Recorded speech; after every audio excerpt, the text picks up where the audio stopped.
welcome back to Hashtag Kangaroos. Tonight we're breaking down a tough one, North Melbourne's 49-point loss on Saturday afternoon, where things just didn't go to plan, particularly probably last 10 minutes of the third quarter and going into the last.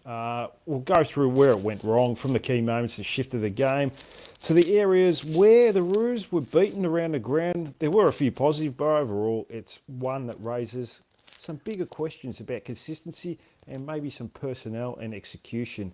We'll also talk about standout performances, lessons to take out of it, and what needs to change moving forward. It wasn't pretty on occasions, but there's plenty to unpack. So let's get into it. I'm once again joined by Jesse. Jesse, it's been a few weeks. What were your thoughts on the game over the weekend? Yeah, look, it's an interesting one, mate. I think trying to take a step back, you can definitely see the improvement. I think most North fans have. You've obviously had Damien Barrett saying, "Oh, this was meant to be the year that North won the flag," pretty much peddling that crap. Should have improved. Can't have any more honourable losses. I thought we were pretty solid, probably better than them for two quarters. I was actually really impressed with what we did for. I think I messaged my mates at halftime and said, "Geez, this is brilliant in terms of just watching, like just being competitive in a game." So I think if you take it from that perspective, the fact that for three quarters we were really competitive against a top four side, in my opinion, a top four side, especially down there, I think was really impressive. Now, yes, we fell away. That's going to happen this year. I still think that we're a year off being able to put out four genuine quarters, and we've seen that in our other games this year. Yeah, look, there were some different things there that we need to improve on, both personnel and from a statistics perspective. So there's some interesting ones. Obviously, Tristan Jerry coming back in changes the dynamic. Yeah, there's some things that we need to swap up. And look, I think for me, we've obviously got some really tough games: Sydney, Adelaide, the Suns, Freo. If we can win one of those, feel like a bit of a miracle, but I'm almost expecting us to be competitive in all of those now, which I think is the minimum expectation from most of us as North fans. No, that's exactly right. Yeah, I mean, I'll go in each week now thinking that, if things go our way, Good win. yeah, we're still half a chance to win games of football, whereas previous years we were talking, Jesse, Yeah. we were saying, oh, if we can be competitive and lose by 6 or 7 goals, we're doing pretty well, and that's usually against middling teams. So It's interesting you say that, because I reckon going into the Brisbane game, going into the Geelong game, I think I said to my wife before both of those, if we could lose these by, less than 40 points, I'd be pretty happy. Unfortunately. Well, in the Lions case, I think in both of them, I wasn't expecting us to be as competitive as we were. So I'm trying to look at it with a silver light. But as I said to you before we joined, probably because we have been competitive, I've also been disappointed because I want to see more. And there's just some obvious things I think we could change up. No, definitely. We'll definitely talk about that. And like you said, it's a good sign we're able to control the game almost for 2.5 quarters. But once again, opened up and Geelong made some important positional changes, like moving Smith out of the middle, playing as a high half forward. The game went on their terms pretty quickly, and the pressure dropped off from us, and some skill errors, and the confidence went out of the team pretty quickly as well. But the big talking point, and I've got a few messages on Instagram, on X, about the back line, Jesse, and individuals in particular playing there. I think everyone can make a case that they made an error at some point in the game, like all of them. And people seem to be going after Aiden Core a lot right now. Now, with Zerha back in the back line, are we too tall back there? And do we need another rebounding defender? Look, it's a really good question. I think we are too tall. We look too slow down there because Parker's not quick, and you're playing Caleb Daniel with McKercher forward. So that is a very, very, very slow back line. And I think that's my main concern, is more around the speed than the height. You can have quick, tall players and it works well. I just think we look too slow down there. I think on the game on the weekend, in terms of what defenders played a good game, I mean, Cam Zerha had the highest player rating of any of the players, and then Charlie Comden, and obviously it went downhill from there. I think Yeah, look, Core did a couple good things. I like some of his, like the push, the shove on Jeremy Cameron. Mm. Like there were some things he did. I think people go a bit rough on him. I say that after I reckon I tweeted at quarter time that Aiden Core has no place in this team. Um, he made it up for me a little bit when he slung He did. Bailey I Smith. agree with you. He did do a few nice things, but yeah, Yeah, keep going. but Yeah. it's going to be an interesting topic, especially over the next 4 to 5 weeks while we play tough teams. I think we can all collectively agree Aiden Core's not in our next premiership team. There's a few backmen down there who, I'm going to say it candidly, McDonald, who are not in our next premiership team, and they're probably not going to be in a team that's able to challenge at a high level. And there's a thought that goes, well, if you bring in your Whitlocks, if you bring in your Dawsons, if you bring in Hardiman to a lesser degree, he's just been out of form, I think. But if you bring them in, are we going to be less competitive week to week, and thus we're less chance of, getting 7, 8, 9, 10 wins this year? Do we lose games this year because we don't play them? Because we do play them, probably. Yeah. But in the long term, when we're actually competitive, wouldn't you rather that those kids got games and actually became AFL players?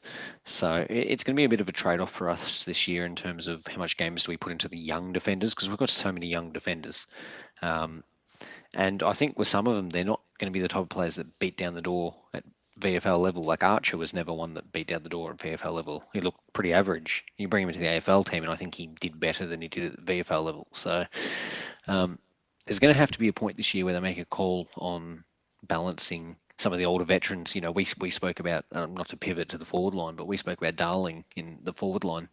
And his form has warranted a spot in the team. But at some point, where do you bite the bullet and say, I'm prepared to lose a game this year, knowing that it materially isn't going to make a difference, versus getting a game into a young forward?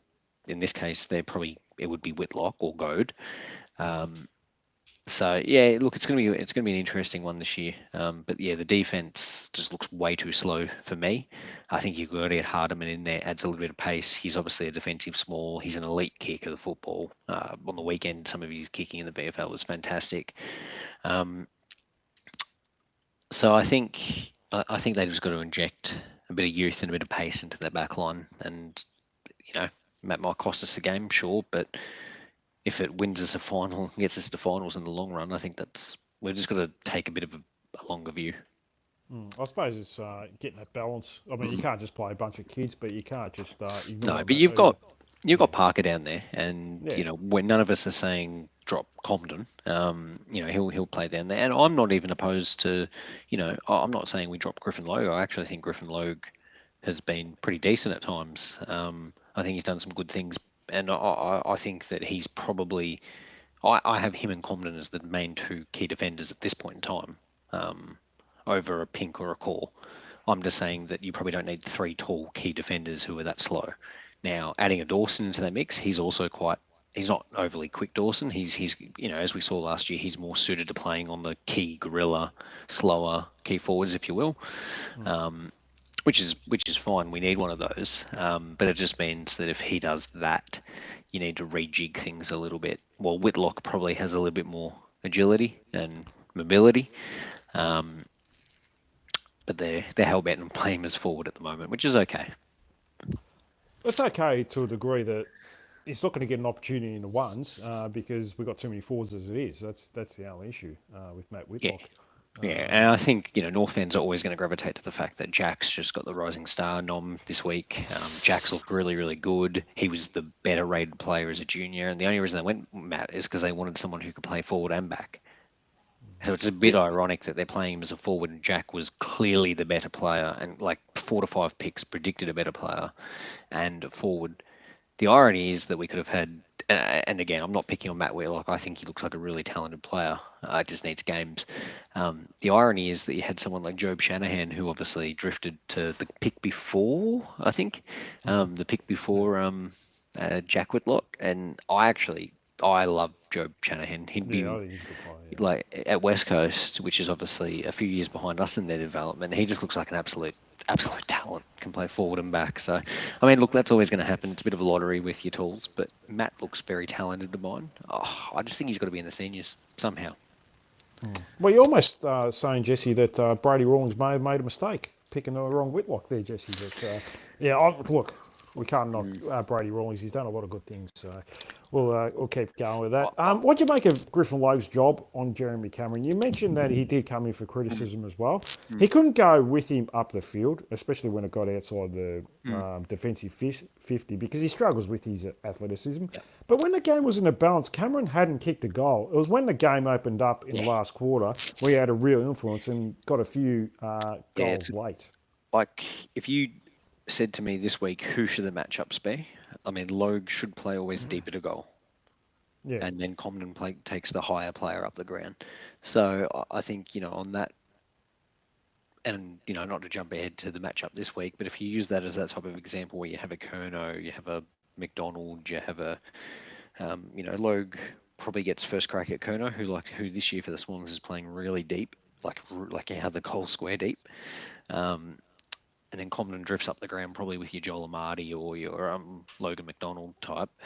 I think he was pretty solid. I think he was pretty good. Now Cameron probably should have got a goal, but then Core bench pressed him, which saved it. But I think Logue's been pretty solid because what's I think the alternative to Logue. I don't think. Yeah, I just don't think you can play We don't Logue have one, and really. Core. Yeah.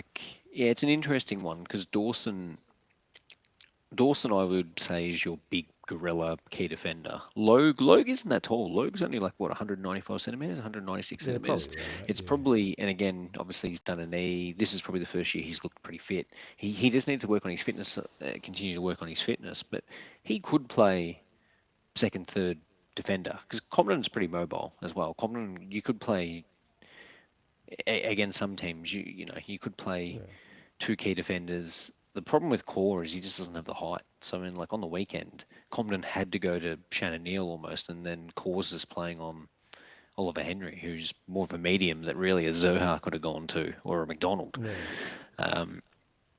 It's matchup dependent, against the Crows. If they're going to play all three, you can play three tools. But yeah, I think most weeks it's too slow. We're really struggling for that small lockdown defender as well. if I think that's why small Hardman has forwards, to play, doesn't he?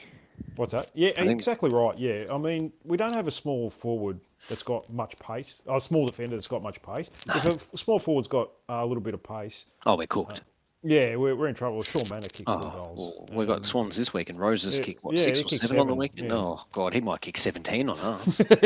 And that's a problem. I think Luke McDonald really tries hard. He's come in for criticism as well. I have no problem with McDonald Yeah. playing as the third tall in a setup where there's two key tools, but he cannot play on a small on a small forward with pace.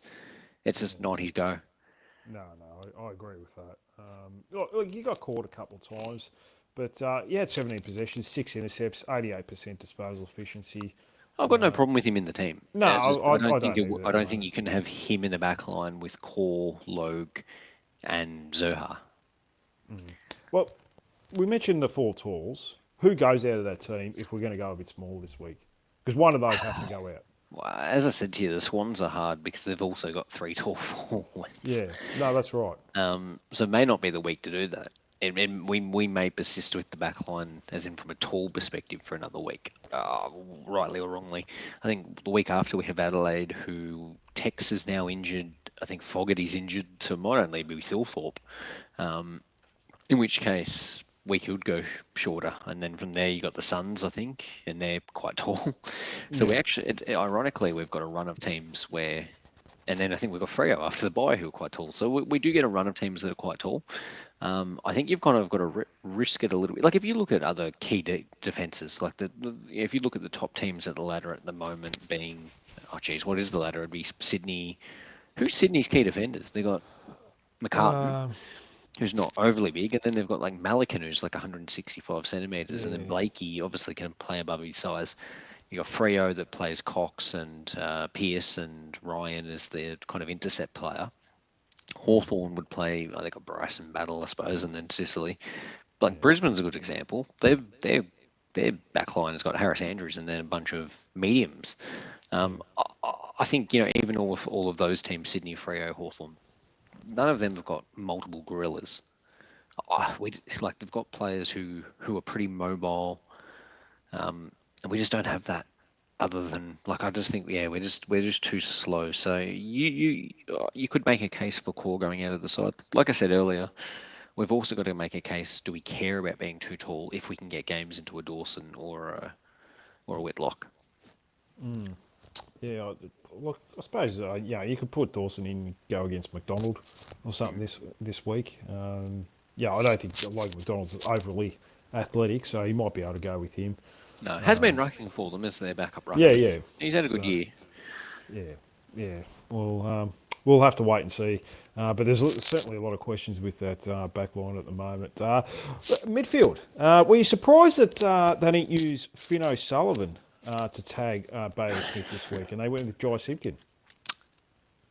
It was an interesting one. I didn't mind the comments from Clarko saying, yeah, look, Wardlaw was out of the team. We wanted to try something different. We don't want Finn to be learning to tag every week. We want him to learn different roles. Again, taking the long-term picture, I don't necessarily have a problem with that because you need him to learn other things. So, yes, but only because I don't want Jai Simpkin in the midfield and he's getting too many CBAs for my likings.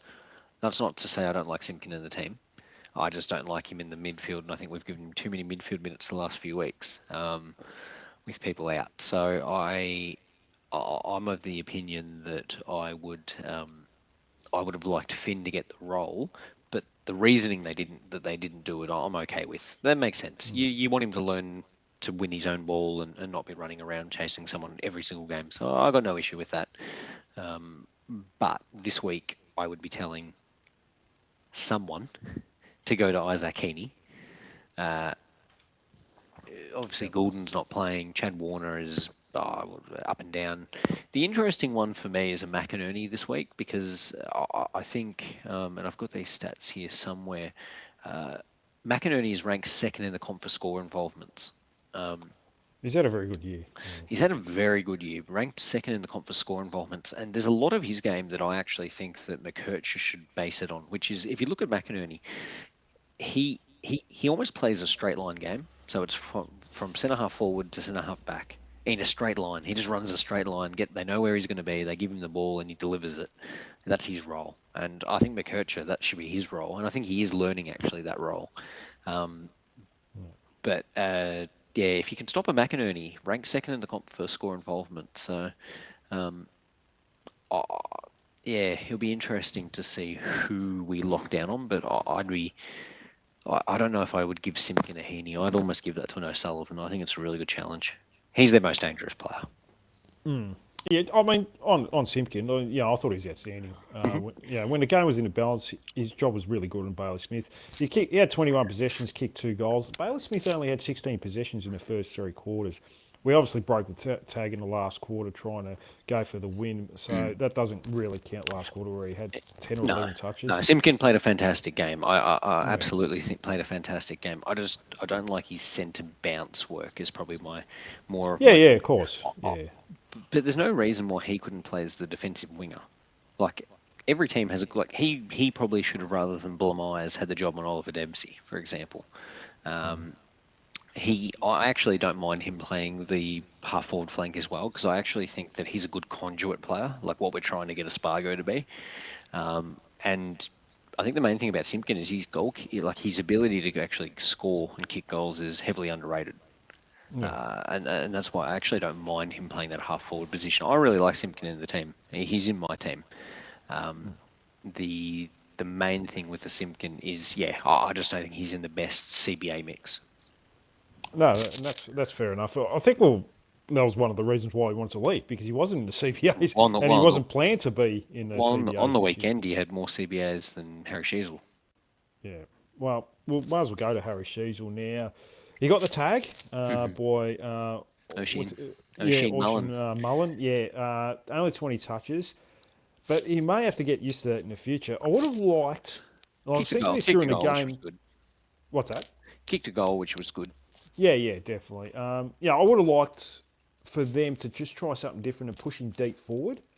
And maybe just push Larky up the ground a bit because Larky wasn't having much of an influence. I would have liked to have seen him try and isolate Sheasel a little bit, but it's going to be interesting. Like if he does get another tag this week or in future weeks, how they sort of overcome that because they tried to play him in the Bailey Smith role as almost a high half forward, but it was almost he didn't have much of an influence on the game, did No. he?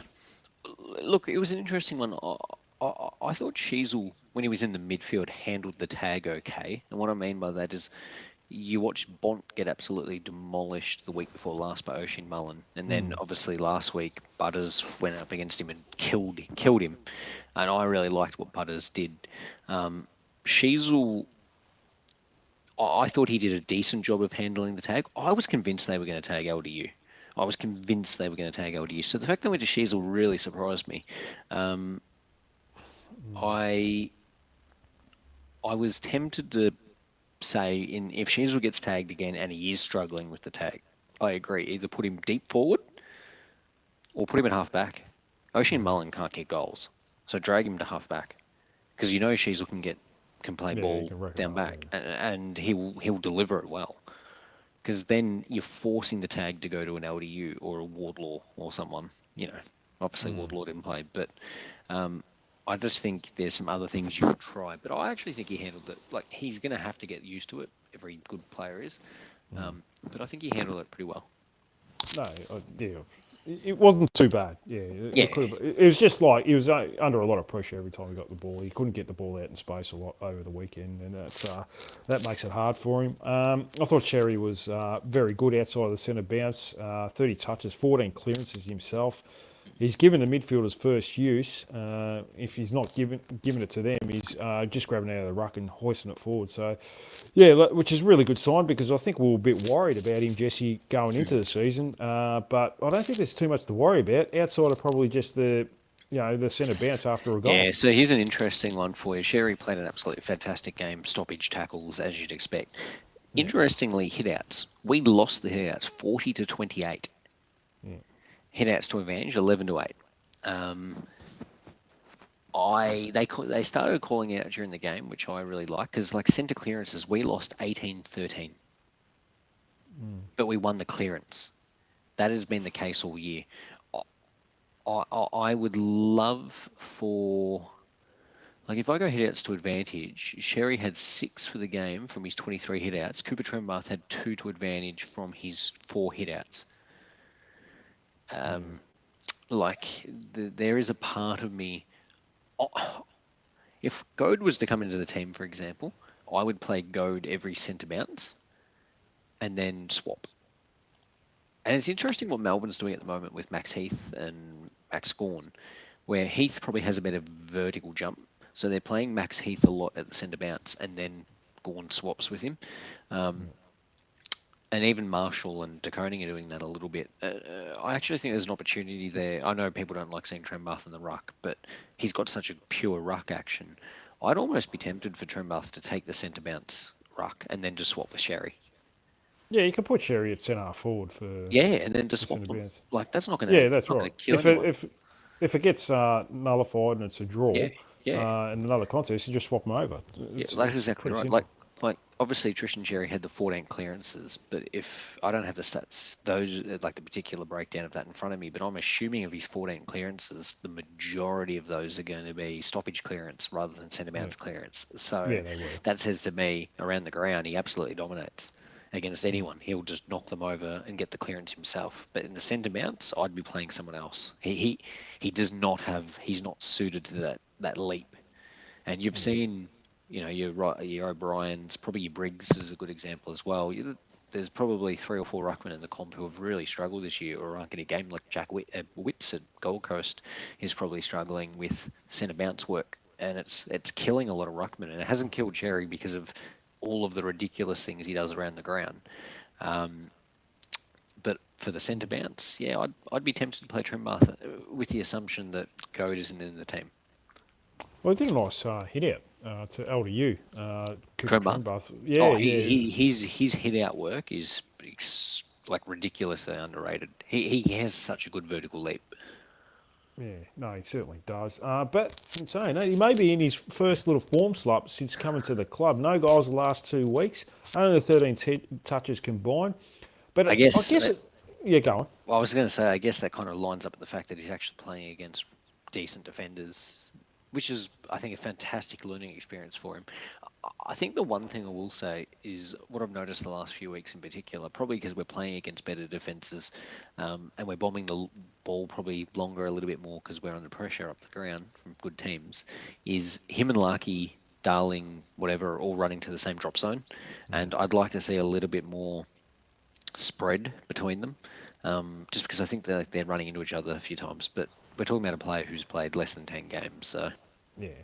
It can't just all be contested marks as well. I mean, we have to lower our eyes to him and use him as a lead up. It can't just all be bombing it in long. And no matter how good a contested mark you are, like Wayne Carey or Jonathan Brown or anything like that, there's going to be oh, games 100%. Yeah, where you're not going to take those marks. no, exactly. Yeah, and it was tough conditions, very windy at GMHBO Stadium on the weekend. And yeah, wasn't far away. There was a couple he got his hands on. He just couldn't Yeah. hold on to them. So yeah, there's nothing to worry about with Cooper Trembath, that's for sure. But I guess our most dangerous forward on the weekend was Zane Dursma, kicked 3 goals. Yeah, look, it's good to see, isn't it? Because he's still not getting the big touches. Or he have 8 touches, went at 100% for his 8 touches. Oh, he's a beautiful kick for goal, Jesse. Like he kicked one in the first quarter from about 50 out against the breeze, and it went straight through the middle. And then he got the nice intercept from the kick out, and that was a beautiful finish as well. You know, it's funny. People say, "Oh, but he's soft and he doesn't tackle." There were 1, 2, 3, 4, 5, 6, 7, 8, 9 North Melbourne players who had less tackles than Zane Dursma. I actually think he's really tried this year. He had a couple of fumbles and stuff like that, but we're talking again. He kicked 3 goals, and yes, he does it in such a small amount of time. He only had the 8 disposals. I get it, but I'm because of how he plays. I kind of like a forward line structure that has, probably Larky, Trembath, and then him in there with your Curtis and then 2 smalls.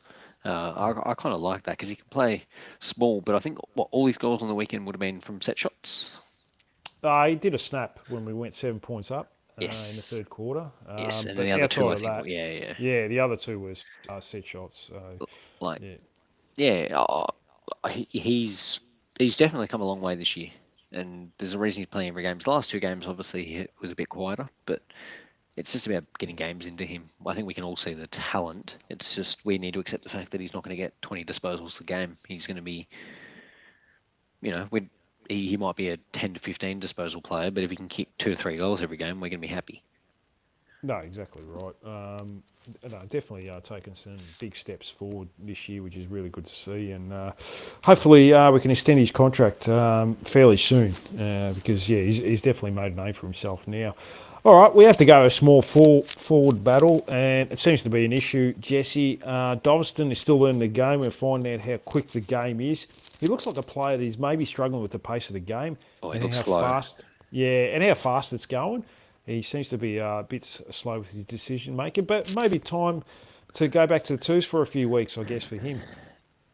Yeah, I mean, the thing with him is he's meant to have the really high-end talent, and I think you can see that at times from his highlights, but people just keep comparing him to Watson. He's nothing like Watson. Watson's got some real legitimate pace. Doveston looks more like a Jack Higgins traditional goal sneaker. He doesn't have electric pace. That's just not his thing. And the problem we're missing down there at the moment is we probably need that. We need someone with some electric pace. So, I'd be giving him a run in the VFL just to find his legs. I don't think there's anything wrong with that, at least until we get to the easier teams again.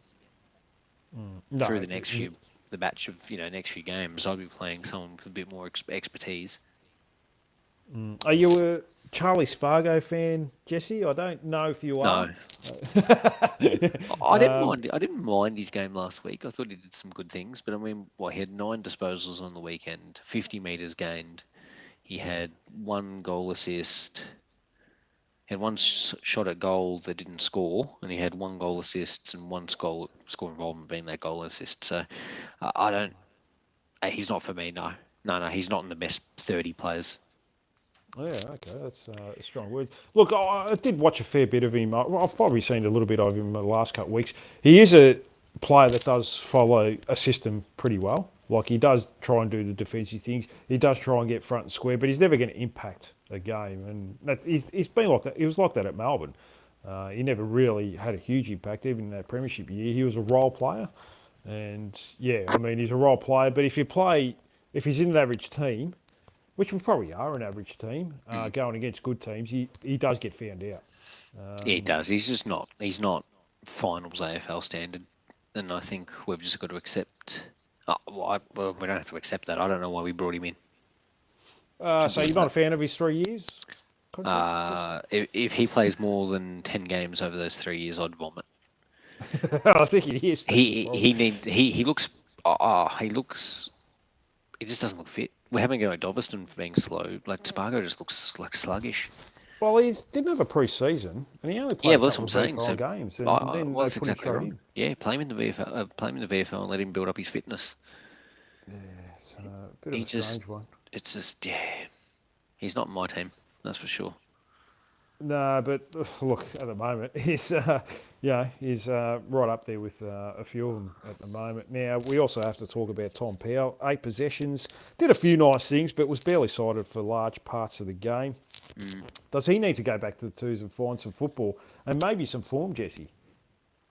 What did he do? 8 disposals, 87.5% disposal efficiency, 133 metres gained, kicked. He had 3 score involvements from his 8 disposals. So That's not a bad 8 disposal game when you think about it. when he gets it, I think he genuinely does something pretty decent with it. When he's not on the inside, when he's on the inside, he's an absolute masterclass butcher. But when he's on the outside, I think he generally does something with it. He's just not getting enough of it. Someone on X called out during the week, put him back at half back like he did against the Cats the year before last, where he had 35 disposals or something. Um, I would, yeah, I'd be playing him at centre half back or on the wing. I just think he makes sense on the wing as opposed to a. I just don't think half forward suits him at all. It just seems like a weird position, and I think he's got a lot of talent. I've always been a big fan of Tom Power, but if you're not going to play him as an inside midfielder, which they're obviously not, and that's fine with me, then play him as a winger, play him as a centre half back. Do not play him as a centre half forward. It does not suit him one bit. Well, it's almost they're playing him deep forward on occasions too. Oh, it's bizarre. Yeah, and is it just a case that look, he's a very talented player, that he may be too talented that we've just got to play him no matter what, Jesse, because you can't say his form over the No, last few no, weeks no, warrants a game. no. I think they're doing it based on talent. But if you're going to do that, find him a role that's more suitable. Because if you're going to play him high half forward, I'd rather Caleb Daniel play high half forward. Yeah, well, they did that for a half against. I can't remember who it was against. Caleb Daniel. And I think it was He pretty did. good. Yeah, I think it might have been against Essendon. So, Yeah, like yeah, I he looked actually all right. don't mind him as a high half forward, Caleb Daniel. Yeah, Because I like his delivery inside 50. yeah. Oh, look, in saying that, Caleb Daniels had a pretty good year on the He has half-back had a flank pretty good too. year. Yeah, But I think he's had a good year when he plays a bit more between the arcs as opposed to deep defence. yeah. We still have our moments where we struggle to defend a forward half, don't we? Is it a case of ball injuries? Because I Well, noticed on a weekend, hmm, LDU was a big culprit for this. Was just too many long bombs, Jesse. Where there's lead yeah. up players, and it's just like going long. The one where he's We're not as bad as we were at it, but we definitely still do it. Well, if you look at tackles and look at forwards, I mean, who who laid our tackles? Trish and Jerry had 7. Caleb Daniel had 6 tackles. yeah, Finn O'Sullivan 6. Tom Powell had 5. Paul Curtis had the 5. Um, Nick Larkey laid 2. So I mean, like, pretty decent numbers. But if you look at I just think that most weeks, like, look, our tackles inside 50 are significantly better than they used to be. We all know that. But we saw against GWS, we saw against Geelong, a ball on transition when we don't have an opportunity to tackle, it just flies out.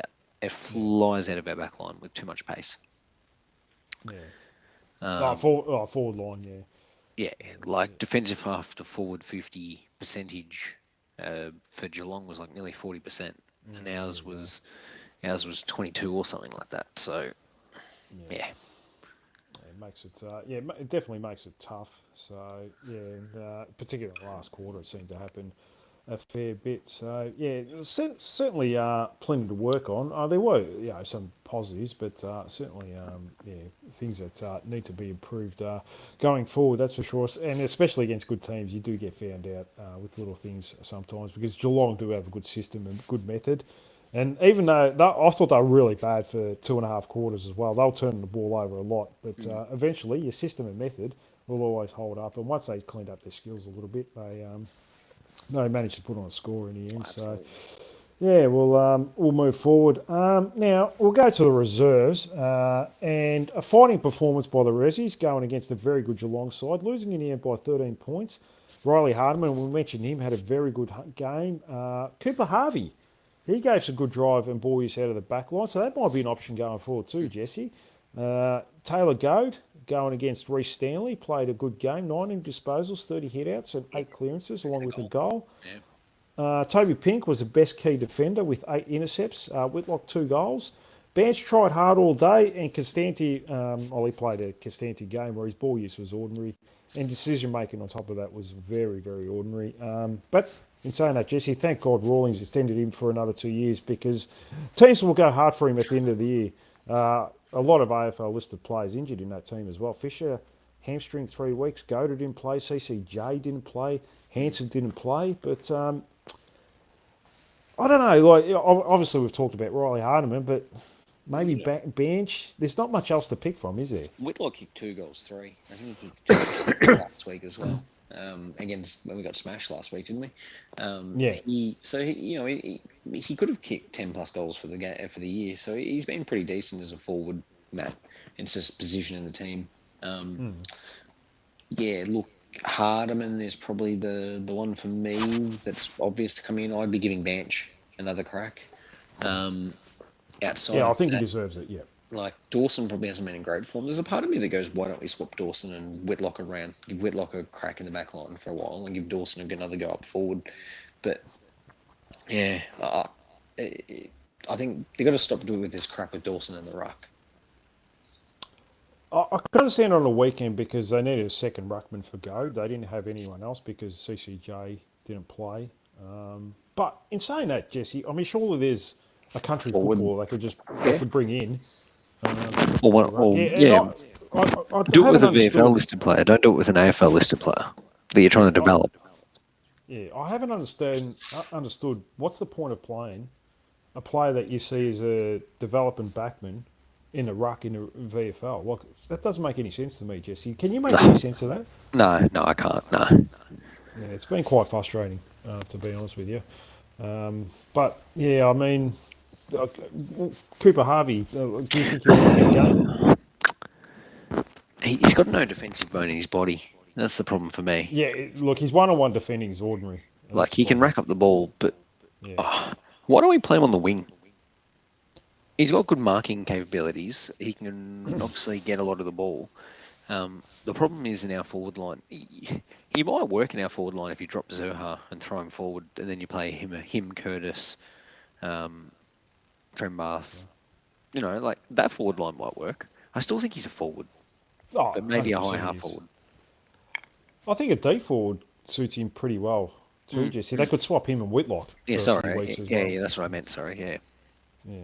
Look, he was very good in the VFL last year when he plays deep forward. And when Nick Larkey went out there for a period, he kicked a few goals in the AFL. Oh, that Melbourne game, I think. Yeah. You know, Matthew Lloyd said he looks like the best natural forward in our team, which is probably not a bad statement given we've got a decent forward line. Yeah, exactly right. So, yeah. Do you think, looking at it now, he'll be there next year? No, if they're going to play him in the back line, I kind of agree with you. Like, they're trying to find a spot for him, and I just don't think it's going to happen, unfortunately. Yeah, it's probably a bit unfortunate that Zach Fisher's out for the next few weeks because I still maintain he's probably the best small forward on the list, Jesse. I agree with you, but that's saying something. Not that the bar's high, but yeah, I think he is because he adds at least speed and pressure. But they don't rate him. I don't know. Yeah, I don't know what happened with him in the off season, but they didn't want to give him a look in. That's for sure. So, do you think Costanti is a possibility? They keep putting Mm, him as emergency, Jesse. yeah, potentially. God, I hope not. Nothing personal. I don't know. A guy that gets like 9 or 10 possessions in the reserves, not doing much. Got 3 kicks. I think 2 of them were direct turnovers. Mm. Um, and didn't. I don't think he scored. He might have kicked it behind, but that's about it. I don't think they should warrant a game in the AFL if they're not showing enough in the VFL. No, I agree. Oh, 100%. Yeah, absolutely. Yeah. So, and I don't know what's going on with Josh Godo. He played last week. I Didn't think play they this just week. rested him, didn't they? They're just trying to give him.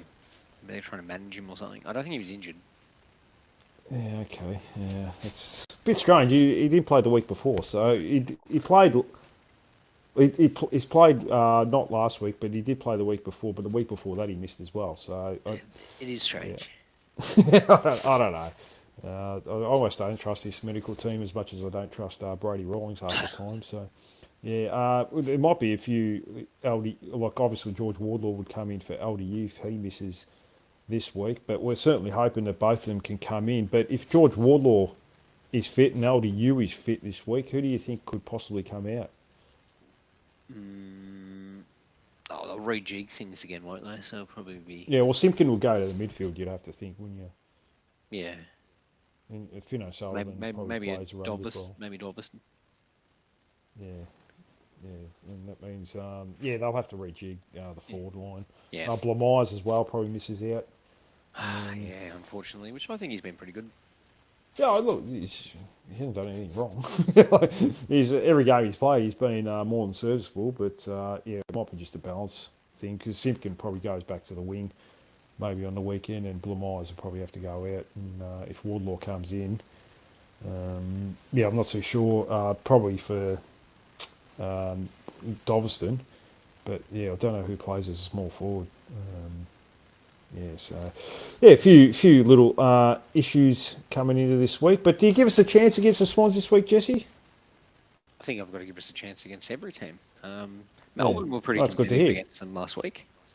Yeah, I lost by 3 goals. Yeah, it was a good game. Melbourne's look pretty good, obviously, but there's no reason why we shouldn't be able to push them.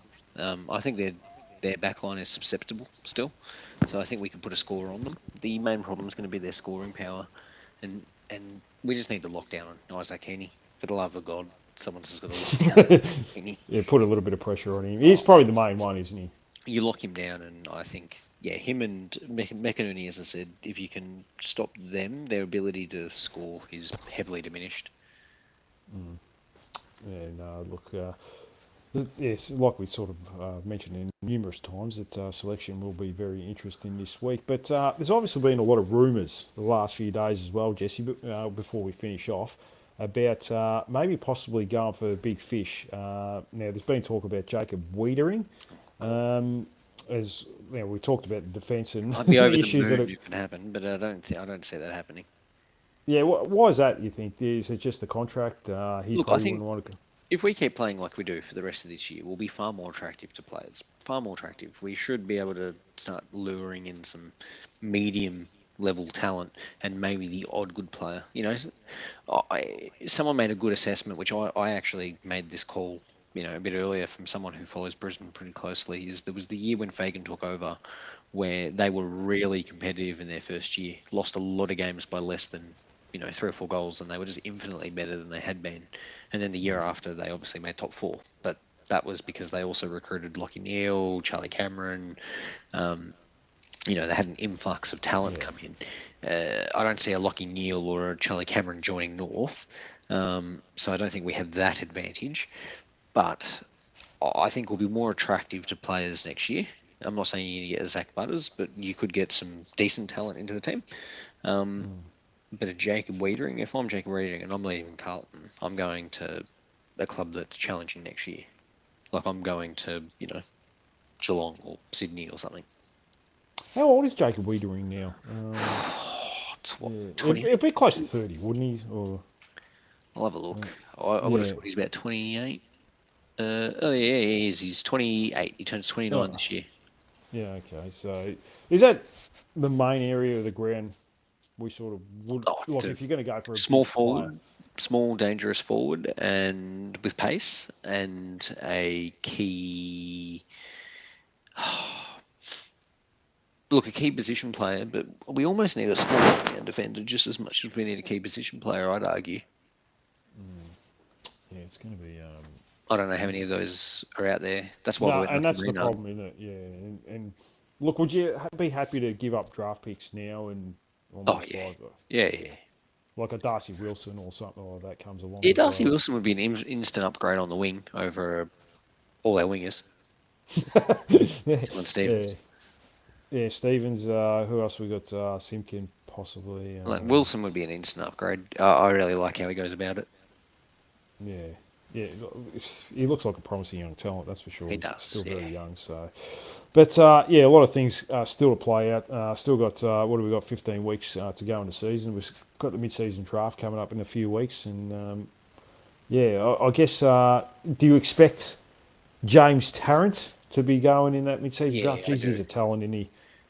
Yeah, I'd be taking him if I was a Richmond or probably Or Richmond. West Coast, yeah, definitely should. I reckon Richmond will take him because they need a key forward. Yeah, They've got a lot of young key forwards, but he's a bit more mature than them. Yeah, I'd be taking him if I was a Richmond. Probably is the one. Who else is down the bottom who's got a pick? I'd be. oh, well, Essendon probably would have one. They got a lot of. But they don't need it. They've got a lot of those Yeah, they got a Archer lot of young Mays. Yeah. forwards. Maybe a Carlton? Carlton. Nah. Yeah. Oh, they got McGovern, Brody Kemp, Mackay. How good are they? Yeah, well, they're not great, but yeah, no, that's true. But yes, geez, he did it. Look, he took some good contested marks against the next AFL player, Nathan Kruger, on the weekend. So He did. yeah, he looks like a real promising talent. And Xavier, I can't even say his name, Bamert or whatever, Bamert. Yeah, he looks like a promising young little small forward that may get picked up as well. So Yeah, he does. He looks talented. yeah, look, he looks pretty good now compared to some of our other small forwards. So yeah, well, yeah, we may lose a couple of players there in the mid-season draft, but we'll have to wait and see. Anyways, Jesse, anything else before I let you go? No, I think that's it, mate. All good. No, well, thanks for coming on tonight, Jesse. Much appreciated, mate. It's been a while, but yeah, even though a poor loss in the end, there's still plenty of upside, isn't there? There is, absolutely. I think if you look at where we're at this year versus where we've been in previous years, it's frustrating for different reasons. And I think that's good. Yeah, that's exactly right. We're in games for longer, so that's always a bonus. There's green shoots there, as David Noble would say. But thanks to everyone for listening as well. I'll be back on Thursday to go through team selection and team news. It's going to be a big week, so plenty of selection headaches maybe, or selection dilemmas. Yeah, I don't think everyone's going to get Aiden Core and Griffin Logan, all the players they want out of the team this week. So, yeah, supporters will just have to be a little bit patient, but I'll go through that on Thursday. That's it from me. Don't forget to like, subscribe, leave a comment, tell your Roos friends about the podcast. Until Thursday, that's it from